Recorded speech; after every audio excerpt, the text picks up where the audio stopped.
तो सभी लोग कथा का आशय यह है कि हमारे सारे पाप कर्म का क्षय हो जाए। एक बार हमारे अयोध्या के माने जाने अच्छे संत बाबा सरदोजास जी महाराज थे। तो तपस्वी लोग सभी से बात कर सकते हैं। तो गंगा स्नान था, कोई बच्चे बात नहीं करेंगे। गंगा स्नान था, तो गंगा स्नान में गए तो उन्होंने देखा बहुत तगड़ी भीड़ थी। विचार करने लगे, लोग कहते हैं गंगा स्नान करने से पाप खत्म हो जाता है। गंगा स्नान करने से पाप खत्म हो जाता है। तो गंगा जी से उन्होंने पूछा कि गंगे माँ ये बताओ, ये जितने लोग आपके यहाँ स्नान करते हैं क्या इनका पाप खत्म हो जाता है? आप क्षमा कर देते इनके पाप को, और तो पाप जाता कहाँ है? गंगा माता ने कहा मुझे नहीं पता है, हमारे पास जो स्नान करते हैं तो ये सारे जल हम समुद्र में फेंक देते हैं, हमारे पास कोई पाप और पुण्य नहीं रहता है। बाबा सरदोजास जी महाराज पहुंच गए समुद्र के पास। गए, समुद्र माँ ये बताओ कि जो गंगा जी से जल आता है, लोग स्नान करके आते हैं, वो सारे पाप आते हैं, तो आप क्या करती हैं? कहीं मुझे नहीं पता है। सूर्य जब गर्मी बढ़ाता है तो यहाँ से वो जल उठा कर ले जाता है, क्या करता मुझे नहीं पता। बाबा सरदोजास जी ने सूर्य से पूछा कि प्रभु ये बताइए, जो समुद्र का जल है ये आप ले जाते हैं तो क्या करते हैं? कहीं मुझे नहीं पता मैं क्या करता हूँ, मैं तो बादल को ले देता हूँ। बादल से पूछा, बादल से पूछा गया। बाबा सरदोजास जी महाराज मुझे तो बादल ने कहा मैं जिसका पाप उसी को दे देता हूँ। फिर बादल बरस कर कहाँ है? जिसका पाप उसी के यहाँ आ जाता है। तो इसीलिए सबके लिए एक ही बात है, कोई भी ऐसा मत सोचे कि हमने जो कर दिया खत्म हो गया। जैसे काफी लोग सोचते हैं हमने चोरी कर लिया, कोई देखा नहीं, छुट्टी हो गया। हमने किसी की हत्या कर दिया, कोई देखा नहीं, छुट्टी हो गया। हमने किसी गरीब दुखिया को मार डाला, कोई देखा नहीं, खत्म हो गया।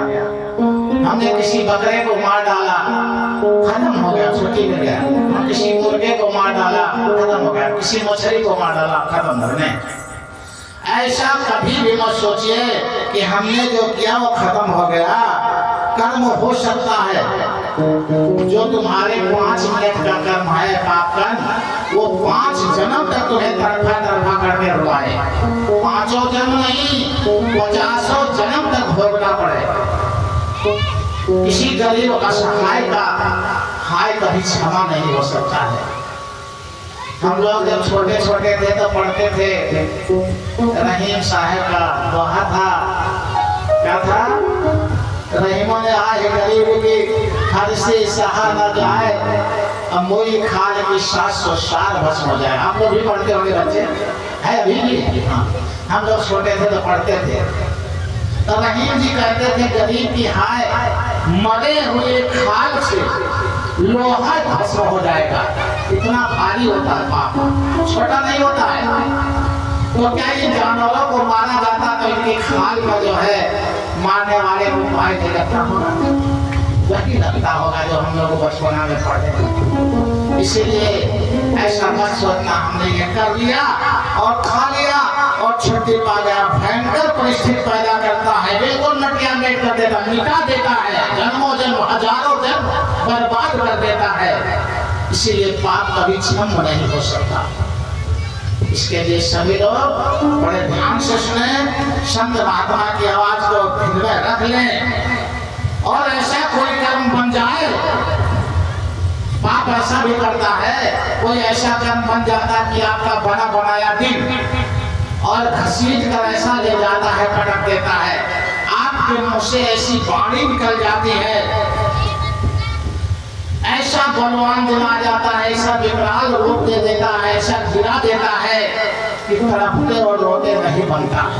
तड़प भी रहे लोग लेकिन इतना तड़पने से छुट्टी नहीं मिलेगा। जन्मों जन्म नहीं, हजारों जन्म तड़पना पड़ेगा। जितनी सांसें आह लग जाती है गरीब और दुर्बल की, इन आबोध बालक की, आबोध जीवों की जो हत्या हो रही है, ये क्षमा नहीं होने वाला है। ब्याज से करोड़ों जन्म भुगतना पड़ेगा। इस संत की बाणी है, कभी माफ नहीं होगा। कोई पति कहता है महाराज जी हम क्या करें, हमारी पत्नी नहीं मान रही, नहीं तो मैं बिल्कुल खाना नहीं चाहता। और उसकी पत्नी आती है कहती महाराज जी हम मजबूर, हमारे पति भी नहीं मानते हैं। कहीं पर पत्नी आते कहते महाराज जी लड़के भी नहीं मानते। ये महाराज जी से तो कहकर छुट्टी पा जाओगे, मुझसे नहीं मानोगे, जमराज तो मनाएगा और मार मार कोड़ों से तुझको समझाएगा। छुट्टी नहीं पाओगे, किसी भी कीमत पर बच नहीं सकते हो। जो तुमने किया है कर्म, किए हुए को वैसे ही भरना दिया जाएगा। जो तुम्हारी दुर्गति होगी, जैसा तुम किए हो तुम्हारा उसी तरह से जन्मों जन्म अपमान होता रहेगा। मैं ऐसा कह रहा हूं, सभी लोग सोच लें, जीवन भर पाप भुगतते भुगतते, सजा जेल नहीं, निंदा नहीं, अपमान नहीं, जितने वो जीव तड़पते हैं, जितनी श्वासें उनकी तड़पती है, उतनी हजार वर्ष तड़पना और रोना पड़ेगा। क्योंकि वह बेचारे निर्दोष है। अगर वो तुम्हारा कोई गुनाह किए होते तो क्षमा हो जाता। बेगुनाह और बेजुबान की हत्या करना, बेगुनाह हो तो एक बार माफ है, लेकिन वो बेजुबान है, वो कहीं किसी कोर्ट कचहरी में बयान नहीं दे सकते हैं, लेकिन असली कोर्ट में छुट्टी नहीं पाओगे। वहां वो भी बोल लेते हैं, वहां भी वो बयान देने लायक हैं। उनकी जुबानें वहां सुनी जाती है, उनकी आहें वहां सुनी जाती है। इसीलिए जहां तक मेरी आवाज जाती है, एक संत की वाणी जाती है, सबके लिए एक ही संदेश है। इस घोर कलयुग में कई गुना पापों का कष्ट मिलता है, क्षमा नहीं होता है। और जो में 10 गुना मिलता था, इसमें 1000 गुना मिलता है, और 1000 गुना लोग पाप करते चले जा रहे हैं। मैं कहता हूं, जीवन भर रोग से ग्रसित रहने छुट्टी नहीं पाओगे, जीवन भर तरफ से नहीं छुट्टी पाओगे, 1000 जन्म तड़पना और ग्रसित रहना पड़ जाएगा। आज कह लो थोड़े दिन की जिंदगी है, मौज मस्ती, बहुत जगह कहते महाराज जी थोड़े दिन की जिंदगी है, मौज मस्ती कर लो। एक बात बताओ, क्या दारू पीना मौज मस्ती है? पाप दुराचार अन्याचार दुर्विचार करना मौज मस्ती है? मांसाहार करना मौज मस्ती है? ये मौज मस्ती नहीं है। ये जिंदगी की नहीं, हजारों जिंदगी की हस्ती बिगाड़ने वाली चीज है, जिसको आप क्षणिक मौज मस्ती को मानते हो। इसको मौज मस्ती न मानो, ये पाप की बीज बो रहे हो। और ये जब पेड़ पौधा होगा, कितना बड़ा विकराल होगा। जैसे बरगद का एक बीज कितना बड़ा बरगद का पेड़ हो जाता है, इसी तरह जितने पाप करते हो उतने बरगद के पेड़ जैसा पाप का फल बढ़ेगा। और कितना जन्म भुगतना पड़ेगा, इसके बारे में मैं इस मुखार दिन से कह नहीं सकता। जितना कहेंगे वो कम पड़ जाएगा। इसीलिए इसलिए बचने के लिए जो आप मौज मस्ती मान रहे हो, ये मौज मस्ती नहीं है, ये मौत आएगी, और एक बार नहीं करोड़ों बार आएगी। इसको देख लेना सभी लोग। रहेगा रावण समय अभिमानी, हिरण्यकश्यप संवर्धानी। रावण जितना बड़ा भी नहीं बचा, पाप करके क्षमा नहीं करा पाया है, और हिरण्यकश्यप जितना बड़ा वरदान कोई आज तक दुनिया में नहीं पाया, लेकिन उसको भी काल के जाल में जाना पड़ा, छुट्टी नहीं पाया है। तो इसलिए कोई भी जो पाप करके चाहे कि मैं छुट्टी पा जाऊंगा, क्या कोई देखता है? तो कहता मैंने पाला है तो मारने का हक है? बिल्कुल नहीं है। पालने का हक है, पालने का अधिकार है, लेकिन मारने का अधिकार किसी को नहीं है। इसलिए जितना भी गलती करते हो सभी लोग, अगर संतों की वाणी सुनते हो, अपना ये भी जन्म और आने वाला जन्म भी बनाना है, तो संतों की बातों पर अमल कर लो।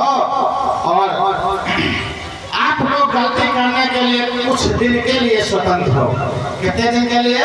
150 वर्ष के लिए स्वतंत्र हो, जितना चाहो उतना गलती कर लो। लेकिन कर्म सहने के लिए आप स्वतंत्र नहीं हैं, उसके लिए आप परतंत्र हैं, आपको भुगतना पड़ेगा, उसमें छुट्टी नहीं पाओगे। भगवत आश्रित जो भगवत आश्रित होते हैं इस रहस्य को जानते हैं। इसकी संरचना हुई है, कैसे हुई है, आप लोग बड़े ध्यान से सुनिए।